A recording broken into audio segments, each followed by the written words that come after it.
비상계엄 사태 관련 내란 외환 의혹을 수사 중인 조은석 특별검사팀이 이상민 전 행정안전부 장관을 구속 기소했다. 내란 특검팀은 그동안 수사를 종합해 이 전 장관이 윤석열 전 대통령과 함께 내란에 적극 가담했다고 결론지었다. 비슷한 혐의로 조사를 받고 있는 한덕수 전 국무총리에 대해서도 구속영장 청구가 임박한 것으로 보인다. 내란 특검팀의 박지영 특별검사보, 특검보는 19일 오후 브리핑을 열고 금일 오후 5시 16분이 전 장관에 대해 내란 중요 임무 종사, 직권남용 권리행사 방해, 위증 혐의로 공소를 제기했다고 밝혔다. 박 특검보는 국민 생명 안전을 지키고 재난으로부터 국민을 보호할 책무를 지니는 행안부 장관이 윤석열 전 대통령을 우두머리로 하는 국헌 문란 목적의 폭동에 가담했다. 또 소방청장에게 특정 언론사에 단전 단수 지시하는 등 직권남용 권리행사 방해와 내란 중요 임무 종사 혐의가 있다고 설명했다. 그러면서 대통령 탄핵 심판 절차에서 진실을 알고자 하는 국민의 열망을 무시하고 공범을 은폐하고자 위증했다고도 덧붙였다. 윤석열 정부 국무위원 가운데 구속 기소된 건 김용현 전 국방부 장관 이후 두 번째다.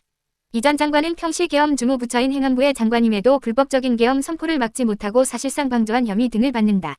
국무위원들의 계엄 가담 및 방조 의혹을 수사 중인 특검팀이 이 전 장관을 기소하면서 이날 피의자 신분으로 조사 중인 한 전 총리에 대해서도 구속영장 청구가 임박했다는 분석이 나온다.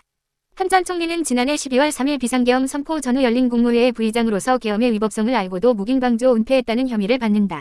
정부조직법에 따르면 국무총리는 대통령령을 받아 부처별 국무위원을 지휘 감독하는 권한을 갖는다. 특검팀은 한 전 총리를 내란 행위의 공범으로 볼 수 있을지 판단하기 위해서는 계엄 선포 전 열린 국무회의 소집을 건의한 경위를 살펴보고 있다. 한 전 총리는 계엄 당시 윤 전 대통령에게 다른 국무위원들의 말도 들어보시라고 제안한 것으로 알려졌다. 특검팀은 한 전 총리가 계엄의 정당성을 확보하기 위해 국무회의를 소집한 것 아니냐고 의심하고 있다. 김건희 특검팀은 이날 통일교 청탁 의혹의 핵심 인물인 건진법사 전성배 씨에 대한 구속영장을 청구했다. 적용된 죄목은 특정범죄가중처벌 등에 관한 법률 위반, 알선수재 및 정치자금법 위반 혐의다.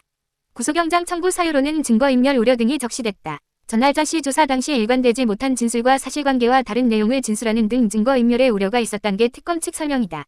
아울러 특검팀은 전 씨의 주거지가 여러 차례 변경된 점 등을 고려해 도주의 우려도 있다고 봤다. 서울중앙지법 남세진 영장전담 부장판사는 오는 21일 오전 10시 30분 전 씨에 대한 구속 전 피해자 신문, 영장실질심사를 진행한다. 구속된 김 여사 소환조사 일정은 당초 20일에서 21일 오후 2시로 변경됐다. 앞서 김 여사 측은 건강상 이유가 담긴 자필 사유서를 제출한 데 이어 수감 중인 서울남부구치소 측의 외부 의료기관에서 대면 진료를 받게 해달라고 신청했다.